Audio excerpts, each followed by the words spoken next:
Corinthians chapter 15, verses 12 to 19.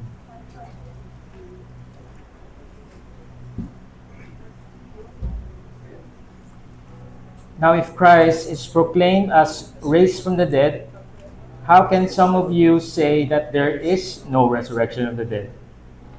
But if there is no resurrection of the dead, then not even Christ has been raised. And if Christ has not been raised, then our preaching is in vain, and your faith is in vain. We're even found to be misrepresenting God, because we testified about God that He raised Christ, whom He did not raise, if it's true that the dead are not raised. For if the dead are not raised, not even Christ has been raised. And if Christ has not been raised, your faith is futile, and you are still in your sins. Then those also who have fallen asleep in Christ have perished.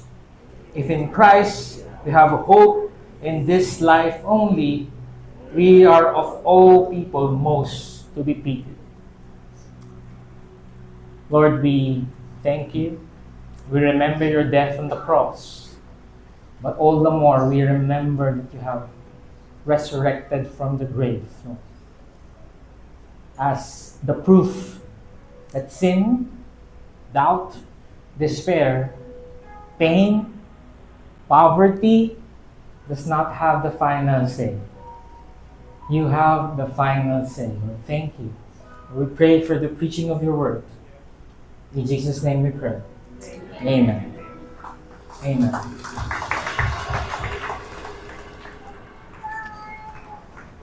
Okay, you can now take your seats.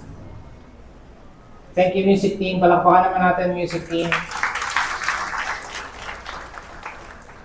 Alright, Happy Easter. Batiin yung katabi mo, Happy Easter. Tapos tingnan mo yung palad. Tingnan mo yung palad. Ayan, baka nagpapako pa din yan. Ayaw magpaawat. Okay, sabi ko huwag na magpapako. Alright, if you are joining us for the first time, this series, we have a new series, it's called The Final Say. And meron yung alternate title, di ba? Or Hawak Ko Ang Beat. Yan. So, because all of these things, sin, shame, anxiety, doubt, despair, and death, kala nila, hawak nila yung beat. Okay, hawak nila yung final say. So, mamili na lang kayo pag uwi nyo sa bahay kung anong sasabihin nyo. Anong series nyo today? Either The Final Say or Hawak Ko Ang Beat. Ikaw na magbahala. But basically, no. Sin, shame, anxiety, doubt, despair, death, you do not hold the beat. Hindi mo hawak yung beat. Jesus is the one holding the beat. Jesus has the final say. So yung may final say sa lahat ng bagay. We are looking at the resurrection, all the more this day, but in the next few more weeks. Alright? But before that, meron muna akong very important prayer request, and also we need your help. Because we are taking it serious when we said that we're going to the nations, that we are saying that we're going and make disciples of all nations. Hindi po to mantra lang. And then we're not gonna go. And of course, you know that we're gonna go to Thailand this October, but hindi na po tayo makaintay. Right? Hindi natin maintay yung October. Ngayon pa lang, sinisimulan na natin. Pastor Eric, Ate Dia, right now, out of their own money, hindi po to church yung gumastos po right now, is in Italy right now. So please pray for them because we are starting a church in Rome. Okay? Hinahanap na po nila yung mga Hudyo na pumako kay Jesus at gagantihan daw po nila. Okay? So they're there right now. Please pray for them. We are collaborating with Victory San Fernando, Victory Pampanga pala, because we are gonna help each other or we're gonna team up to plant a church in Italy. So, bakit merong QR code? Mamaya picturean nyo yan, explain ko sa inyo. Because maybe you have friends there in Italy. Okay, Ilocano po ba? Hindi iba yun. Iba yung Ilocano. Ilocos yun. Italiano. Okay, hindi Ilocano. Ayan. Baka you have friends in Italy, in Rome. Pag in-scan nyo yung QR code, syempre papaalam nyo muna sa kanya, i-connect so that while they're there, we can start we're gonna talk with them, we're gonna pray for them. It doesn't matter if Christians sila or not. Wag nyo lang pong hold the pen. Ano? Baka lagay nyo yung pangalan, di nyo pinaalam sa kanya. Right? So, kukontakin po natin sila, and then ini-meet po sila ni Pastor Eric and Ate Kia, and then hopefully start a community there in Italy. Alright? Pero, hindi lang yon. Okay, kakakanta natin ng Algo, napadala po tayo. Hindi pa yata alam nila, Jade, I think si Carmen pa lang ang napagsabihan. Pagbalik po ni Pastor Eric ng around April or May, I will go with him naman to Palau, Micronesia. Okay, saan yung Palau, Micronesia? Hindi po to yung Palawan, okay? Palau 2 to 2, okay? Kasi 1 yung Palawan, so ito 2, okay? This very small nation in Micronesia, right? We are also gonna plant a church there. We're gonna plant a church there. May we're gonna go there and start some work with him. So pagka po in-scan niyo yung QR code niya, you will see all the initiatives that we are doing as One Bulacan right now. So makikita niyo yung Italy, makikita niyo yung Guam, kasi magkatabi lang po yung Guam tsaka yung Palau. So if you have friends sa Guam and friends sa Palau, please write it down there because we want to meet them. Okay? Yung Palau po, tinignan namin sa internet ni Jay, parang puro muwa na yung mga itsura. So, baka pagbalik ko dito, surfer, gano'n. So, please pray for us as we do this, as we, again, take it seriously to go and make disciples of all nations. Okay? So, makikita na dyan, QR code, Palau, Italy, even Siargao and Samar, that we're gonna also start a work this year. Kasama pa po yun yung Victory Ubando, Victory Norsagaray at Victory Kulampit, na lahat ay sinisimulan natin at malo-launch this year. Palapakan naman natin si Lord for that. Grabe, no? It used to be that we were just eyeing Bulacan. Now, we are going literally around the world, all the nations. So, okay, sige, picturean nyo na yung QR code para hindi nyo makalimutan. So, again, we need your help so that we can connect people all over the world, Filipinos, and a Christian community to start in Italy, Guam, Palau, Siargao, Samar, Norsagaray, Kalampit, Bando. Amen? So, again, palapakan natin si Lord for what He's doing in all of the nations. The resurrection is the most attacked truth in human history. It's always being attacked as something that's not true. Which is weird kasi ang daming evidences about the resurrections. And yet, nung sinabi natin na pinatay ni Lapu-Lapu si Magellan, ang bilis nating maniwala.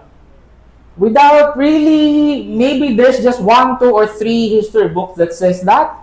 And painting Magellan as the villain and Lapu-Lapu as the hero. No, I'm not saying that that's not true. Pero we accepted that very easily.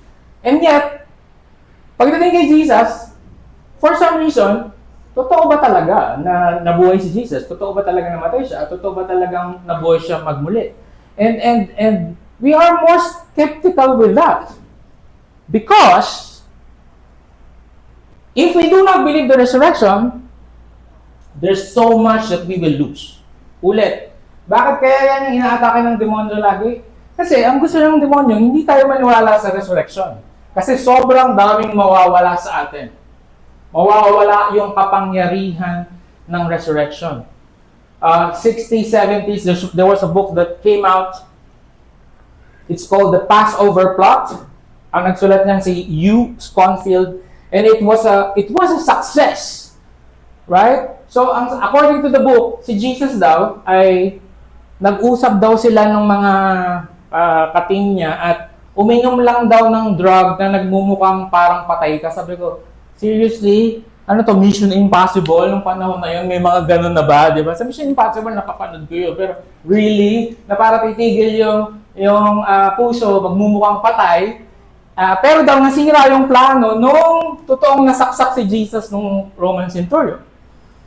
So nasira yung plano, and what they did is that the disciples na lang daw planned a coup or an elaborate plan to steal his body. And up to now, that's what the people are saying.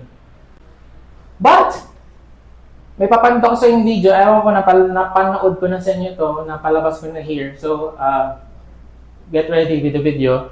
But you would see na parang doesn't make sense. Doesn't make sense that they will not really get anything for it.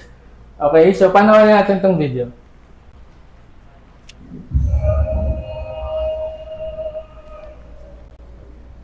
I need 100% participation. Yeah, everyone's here. All 12, 11. 11 of us. Well, what's the plan? Well, as you know, Jesus is dead. But stick with me, okay? Stick with me. I have a plan. We are going to steal his body. Okay, I'm tracking with you. What's next? And then we're going to tell the whole world that he rose from the dead. Oh! You know I'm in. Alright. And then we're all going to get brutally murdered. Wait. Come again. Could you go over that last part? What's the problem? I like it. I like it. I mean, don't get me wrong, Pete. I love me a good hoax as much as the next guy, right? What's in it for us? Do we all get riches, fame, and fortune first, right? Now get this. You're going to be hated, persecuted, and reviled for the rest of your life.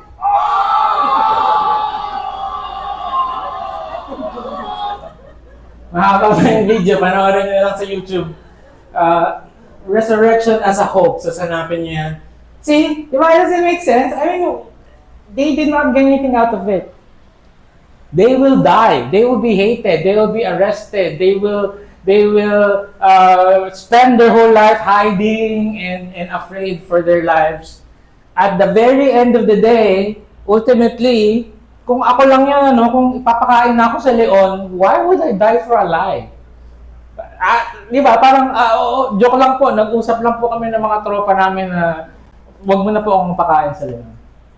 And it's because, again, there's so much for us to lose. We will lose a lot.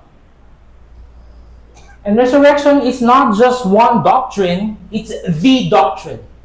It's the main doctrine that we should believe in if you're a Christian. Kalimutan mo na lahat. Sabi ni Paul last week, I give you of first importance. This is the most important thing that we should believe in as Christians.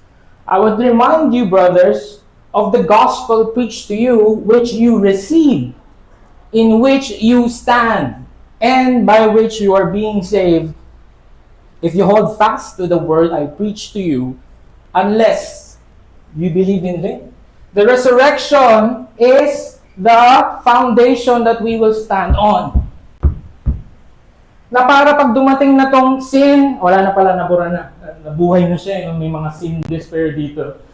Nung Friday. Pag nandyan na naman yung pain, nandyan na naman yung fear, nandyan na naman yung doubt, nandyan na naman yung uncertainty, nandyan na naman yung mga bagay that would scare us and would lose our faith. Saan tayo tatayo? Hindi sa good news. Hindi sa good news ng mundo. Hindi sa when will the war end. No. Hindi sa bank account mo pagka marami kang pera, payapa ka. No. Resurrection. Doon tayo tatayo. Doon daw tayo tatayo. At ito rin yung nagsisave sa atin, not just once, but every single day of our lives. Look, we are being saved by the resurrection. That's why very important that we look at this now. 3 things about this verses chapter 15, verse 12 to 19. Number 1, it answers our doubt. Na, totoo ba talagang may resurrection? Now, if Christ is proclaimed as raised from the dead, how can some say that there is no resurrection of the dead? But if there's no resurrection of the dead, then not even Christ has been raised. Now, if Christ is proclaimed as raised from the dead, how can some of you say that there's no resurrection of the dead? But if there is no resurrection of the dead, then not even Christ has been raised. What Paul is doing there is it's like a logical flow, which it's reductio ad absurdum. Ibig sabihin, kung ito ay true, dapat ito rin ay true. Now, kung ito ay false, dapat ito ay false. We get that? Hindi pa pwedeng true to, tapos false to. No. Okay? If Jesus is alive, and you believe He's alive, and the Corinthian church believes that He's alive, pero nalilito pa rin sila, may doubt pa rin sila na, baka si Jesus lang. Pero baka tayo hindi mabubuhay na magmuli? So sabi ni Paul, hindi pwede yun. Either naniniwala ka o hindi. Do you get that? Either you believe that He's alive, therefore we will also rise, or do not believe that He was risen at all, that He did rise at all. Therefore, if you believe na hindi siya nabuhay, then hindi rin tayo mabubuhay. That's what I'm saying. So there's a chain here. If there's no resurrection of the dead, then Christ did not raise. And if Christ is not raised, then our preaching is empty. If Christ is not raised, it's empty, then we are all false witness. Our faith is in vain. It's empty. It's hollow. Without content. Sayang lang, mga kapatid, na pumunta pa tayo dito. Sayang lang na nagpunta pa tayo ng Good Friday service. Even nandito kayo ng Good Friday service. Tapos kamay, grabe. The Holy Spirit was so powerful at the time. I can still feel it.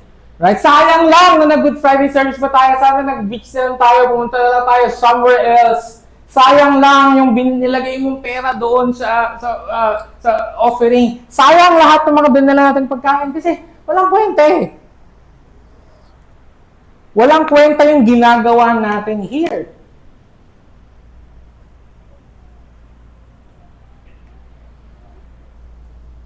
So make up your mind. Either you believe that He is alive right now, and we will all be alive someday, He will rise us someday, or don't. Kasi kung nandito ka, naniniwala kay Jesus, pero may doubt ka na ikaw ay mabubuhay uli, you're wasting your time. Go to the mall. Mas malamig pa doon, dito medyo mainit na. Jesus, you know the story, John 11, Jesus is friends with Mary, Martha, and Lazarus, right? Now, may sakit si Lazarus, and Mary, Martha sent for him. Gumamit na nga ng best friend card. Sabi doon, Lord, he whom you love is ill. Lord, yung best friend mo, yung kababata mo, yung mahal mo na si Lazarus ay patay, ay may sakit. Can you go and heal him? Sabi ni Jesus, huwag ka mag-alala, ang ending niyan, hindi siya mamamatay. And you all know the story, right? Jesus was late. After 4 days, dun lang siya dumating, patay na si Lazarus. Now, think with me. Bakit di na lang pumunta si Jesus at pinagaling si Lazarus? Of course, alam niya yun na mamamatay siya. After 4 days, he was, quote-unquote, late. And yun yung sinasabi ni Mary. And ni Martha, Jesus, kung dumating ka lang, di sana siya namatay, boss. Pinapasundo nga namin ikaw kasi alam naman namin kaya mo siyang pagalingin. Pero ngayon, patay na siya.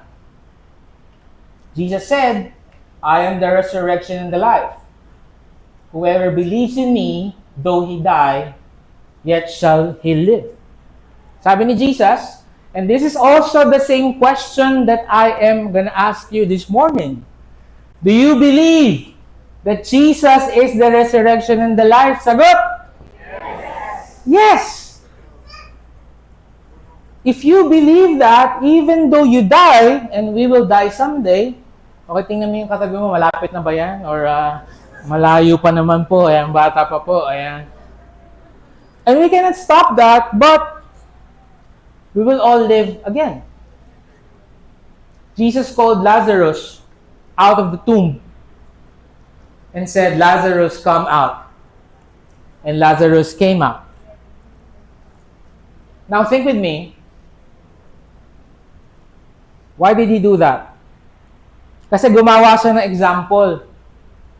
Kasi kung ang recorded lang sa Bible natin, siya lang yung taong namatay at nabuhay, pwede natin sabihin na, syempre si Jesus yun, anak yun ng Diyos. Ako baka hindi. But he used Lazarus' story, not only him, there's a lot of people that resurrected in the Bible during Jesus' time. There's this girl, and when Jesus resurrected, sabi doon, nag-open yung tomb sa Jerusalem, and the people that's dead came out of their tombs. So, hindi sila zombie, no? But they were alive. Telling us and answering the question, is there really life after death? So the resurrection is answering our questions about doubt. Number 2, the resurrection answers our question about our guilt. We are even found to be misrepresenting God because we testified about God that He raised Christ. Kung si Jesus daw ay hindi namatay, nabuhay, ini-scam lang daw namin kayo. Kami, kasama kami, ni Paul at ni Rosie at ni Jade. Scamero daw tayo lahat. Okay? Whom He did not raise, if it's true that the dead are not raised. For if the dead are not raised, not even Christ has been raised. And if Christ has not been raised, your faith is futile. And listen to this. This is not just about the resurrection in the future. It talks about something now.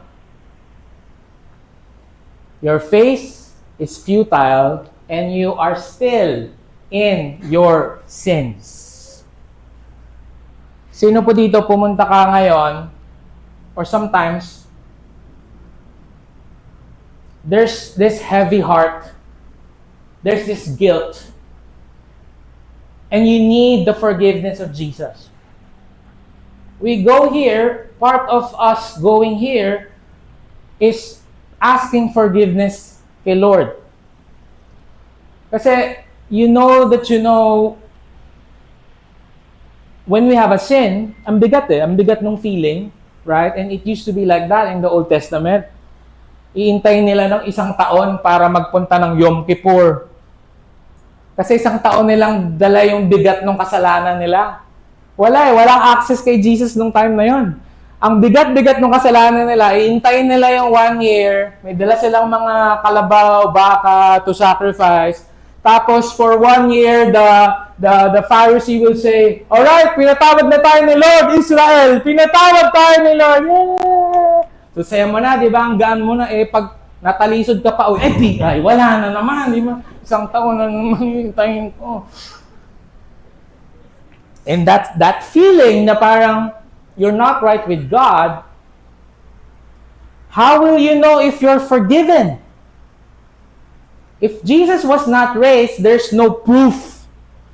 Di ba? Kasi parang pwede kong sabihin na, sige, guys, mamamatay ako para sa inyo, okay na yun.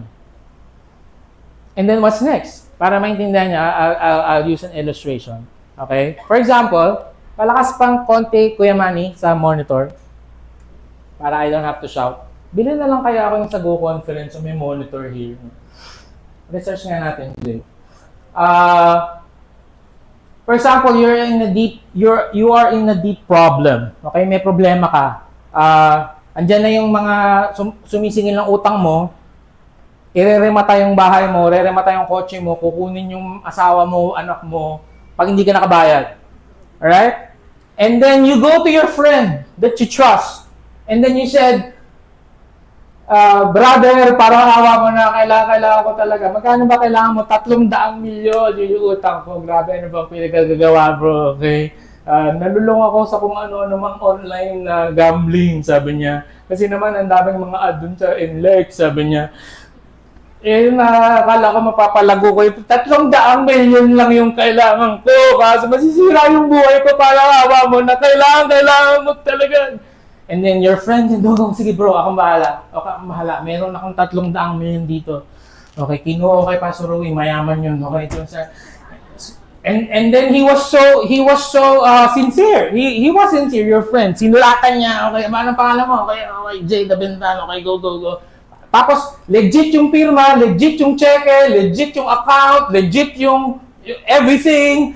And then, yay! Masaya ka na kasi kala mo, okay na. Kasi, legit naman eh. Kaso lang pagdating mo sa bangko, kasi wala pong laman yung account. You see, it's not about sincerity. Kasi parehas kayong sincere. Sincere ka humihingi ng tulong. Sincere ka lang gustong tulungan ng kaibigan mo. It's just that there's no power. There's no account. Wala. It's empty. As Paul was saying, it's empty. It's in vain. Now, pagdating sa kasalanan natin, what's the proof that we are really forgiven? The resurrection. That's what it says in Romans 4:25. Jesus was delivered up for our trespasses. So, binayaran ng Diyos ang ating utang nung siya ay namatay and raised for our justification. So, two movements, one act. Okay, ang galing. Ang galing ng ating prod. Palapakan niyo naman yung prod natin. Grabe. Kaso lang bayaran niyo to, bakit niyo binutas? Hindi, dinikit lang nila. So, binayaran ng utang, ano ang resibo? Resibo is he is risen. Ito ang proof. Okay? If you buy something in the mall and you want to exchange it, what will sales lady tell you? Sige po sir, pwede po natin palitan. Akin na po yung resibo. Proof po talagang binili nyo to. Okay? So, yan ang kabayaran. Binayaran ni Jesus ang kasalanan natin. Ang resibo ay he is risen. Okay? Ang kabayaran din, napapadami lang po ako ng steps talaga para maabot ko yung 10,000.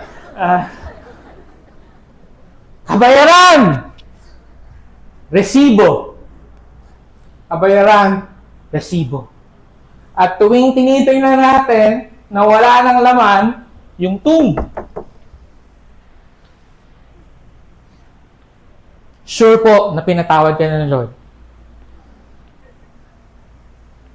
When I was a boy, I grew up po in a religious family. They were actually preparing me to be a priest.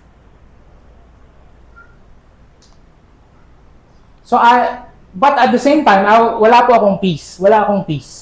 Kasi every night, nagpe-pray ako na Lord, patawarin niyo po ako sa mga kasalanan ko ngayon. Ang mindset ko, yung ligtas points, yung binabantayan ko yung mas marami ko nagawang maganda kaysa sa masama. Kasi pagka namatay habang natutulog, at let's say na mas madami ko nagawang masama kaysa sa maganda, yari, impyerno. So wala akong peace. Buti na lang may resurrection. That is not about what I've done, but about what Jesus did at the cross. And kapatid, maybe this is the first time you're gonna hear this. Huwag ka lang matakot. Dati pag tinatanong ka, saan ka pupunta? Kung sakaling mamaya dyan sa escalator, pag bumaba ka, kinain ka ng escalator. Mamaya, hindi na mag-escalator yung mga yan, Jay. Anong sagot natin? We will say, sana po, pastor, sana po sa langit. Hindi pwedeng sana, hindi. Sure ka. Sabi mo sa katabi mo, sure ka. Sure. Sure ka kasi may resibo ka. Amen? May resibo ka. Huwag niyong kakalimutan yung resibo mo. Yung resibo mo, Jesus Christ resurrected. Amen? Palapakan natin si Lord for that. If Christ has not been raised, your faith is futile. You are still in your sins. Another chain here. Kung walang resurrection ng dead, Christ was not raised. If Christ was not raised, Your faith is futile. This time, it's absence of any real effect.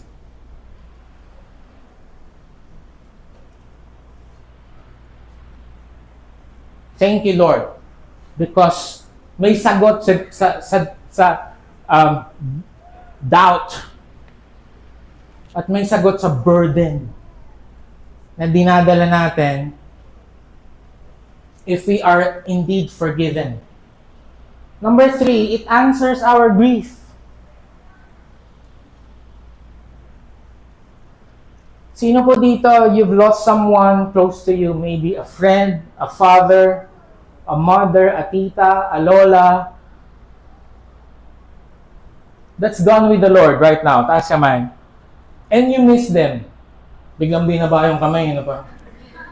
Hindi ko po siya na-miss. Di ba there's grief?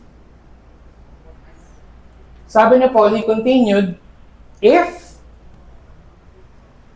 susundan ko yung mindset ninyo na walang resurrection, then those also who have fallen asleep, those who died in Christ have perished. Wala na talaga sila. Wala na. As in, there's nothing. Yesterday, we were ministering to a family. They lost their dad. And they loved their dad. We had a memorial service. They loved their dad. But I was encouraging them, guys, don't worry. We will see him again. This is not it. This is not it. This is not the final destination. Whatever we have here, that's not final. John the Beloved, ay ginawang tuknene. He was boiled in a huge basin of boiling oil. He lived, and he was exiled in the island of Patmos. Right? See, Matthew, the tax collector, suffered martyrdom in Ethiopia, killed by a sword wound. Si Mark, the disciple of Peter who wrote the Gospel of Mark, died in Alexandria, Egypt after being dragged by horses through the streets. Sino dito gusto mong ganun yung pagkamatay? Okay, hahatakin ka ng Mio, Yamaha Mio. Hanggang mamatay. That's what happened to Mark. Did any one of them say, time first na po. Actually, joke lang po pala. Plano po kami. Wala lang po kaming magawa. Kaya sabi po namin, nag-resurrect si Jesus. Well, why did they went through with it? Luke, the physician who wrote the Gospel of Luke and Acts, hanged in Greece. Binigti. Peter was crucified upside down. Nung ipapako na si Peter, sabi niya, wait lang, may request lang ako. Pwede ba, I'm not worthy to be in the same position as Jesus, my Savior. Can you do it upside down? Which is even harder. Bartholomew, a missionary to Asia, modern day Turkey, he was martyred for his preaching in Armenia, where he was flayed to death by a whip. So, hinagupit hanggang mamatay.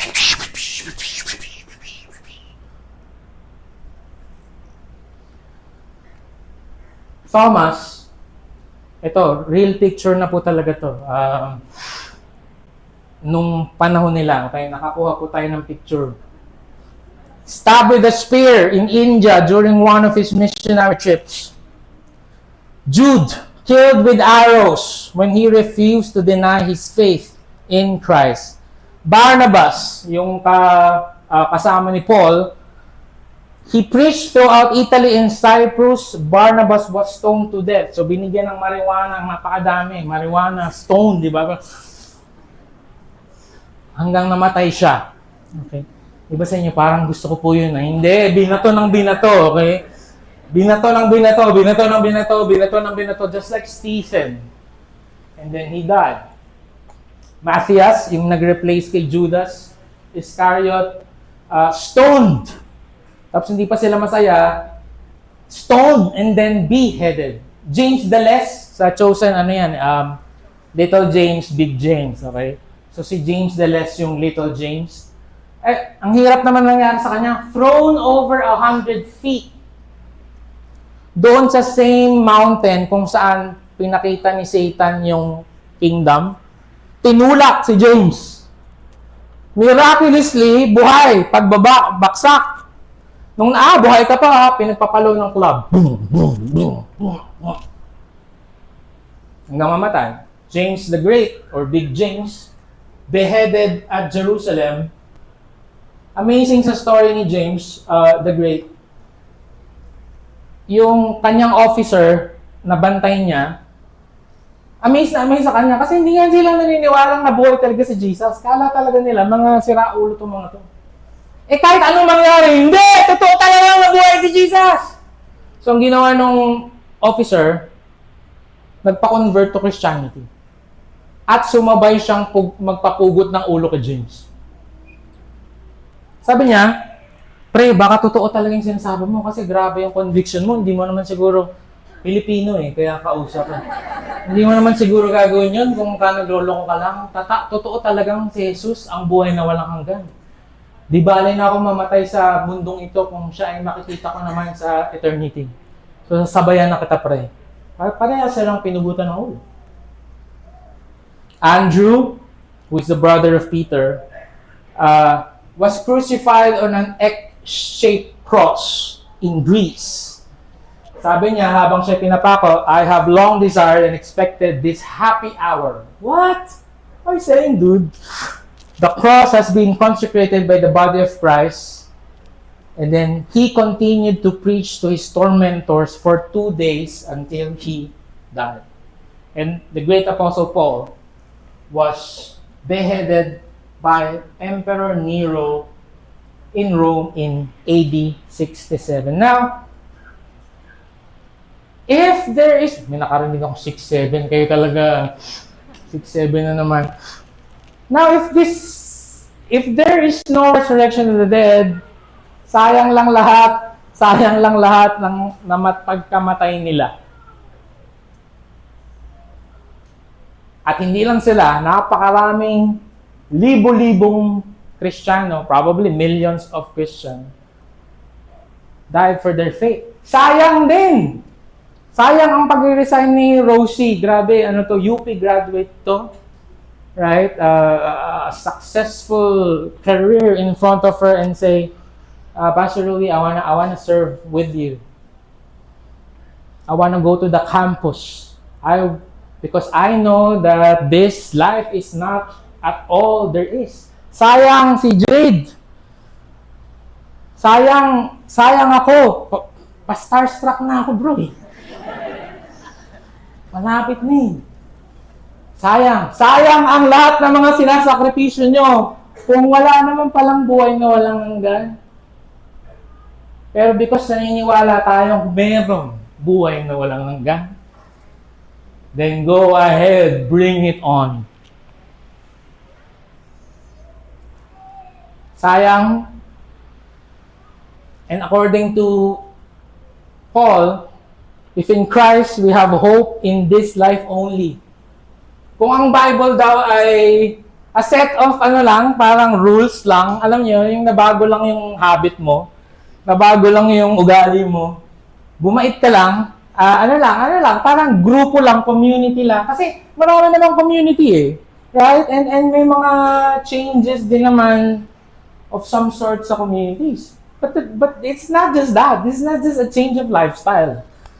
It's not just a change of friends. Na ito na yung friends mo, maayos na, mababait na, magaganda na, okay? Hindi ka nadadalhin sa masama. That's great. But the Bible says, if that's how you just see Christianity and there's no life after death, then we are of all people most to be pitied. Grabe, kaawa-awa daw tayo.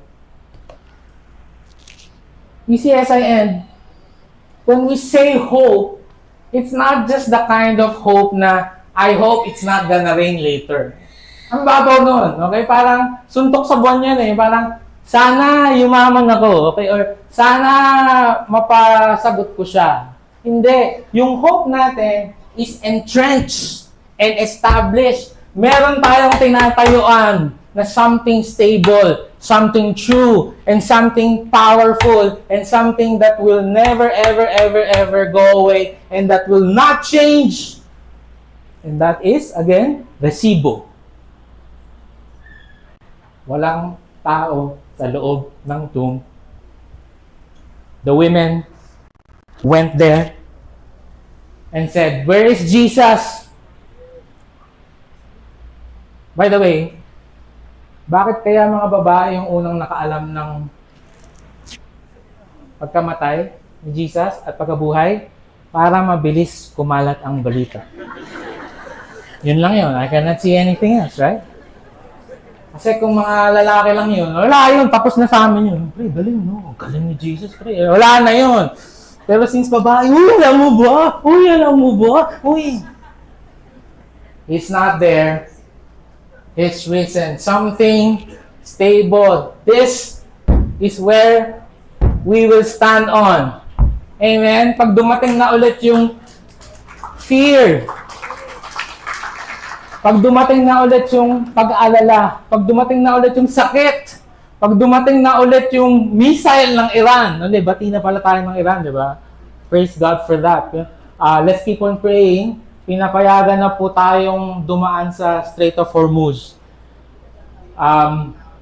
Kahit kakampi tayo ng US, thank you Lord. Right? Palakpakan natin si Lord for that. Saan tayo tatayo? Resurrection. Resurrection. Kasi kung hindi, sayang lang lahat. Sayang din, this is, yung gwapong bata po nito ay ako. Ayan. Sabi ko sa inyo, pa-starstruck na ako eh. Sayang din yung ginawa ng daddy ko. Hindi naman kami matagalit. Pero, kung alam ko lang that he's gonna die, kung sinabi lang sa akin ni Lord na, anak, mamamatay na yung daddy mo, 60 days na lang, it's probably gonna be a different 60 days. I'm probably gonna spend time with him. I'm probably gonna bring Carmen. Di pa kasi kami mag-asawa ni Carmen nun eh. So I was going to Manila, I was gonna meet Carmen. Si Carmen kasi taga Mandaluyong. And then I saw him, nakaupo lang siyang gano'n. Hirapan siyang huminga. Paalis na yung Ferrari ko. Siyempre, kailangan may konting mga dagdag sa story, di ba? Sabi ko, Dad, are you okay? Okay ka lang ba? Sabi niya, okay ka lang ba? Hindi mo na ako aalis kung kailangan mo ako. Sabi niya, okay lang ako. Si Carmen kasi pupuntahan ko, alam mo namang mahal na mahal ko yun. Yung mga dagdag tayo sa kwento, hindi ako mabubuhay nang wala yun eh. So, sabi niya, go ahead, sige na, go. And that was the very last time I saw him. I cannot remember if I even kissed him or told him I love him. I don't remember. I probably did not. Kung walang eternity, hindi na ako makakabawi sa kanya. Kasi hindi ko na siya makakita uli eh. Pero ang tutungtungan ko is at magkikita kami ulit. At makikita mo ulit yung lola mo, yung ate mo, yung tatay mo, kapatid mo. Yung aso mo wala doon, walang spirit yun eh. Saka na natin pag-usapan yan, okay? Pero lahat ng mga mahal natin sa buhay is there. Because Jesus is the resurrection and the life. Amen? Because of that, He deserves all praise. We're gonna have communion, and communion is a sign of remembering the sacrifice that Jesus did for us.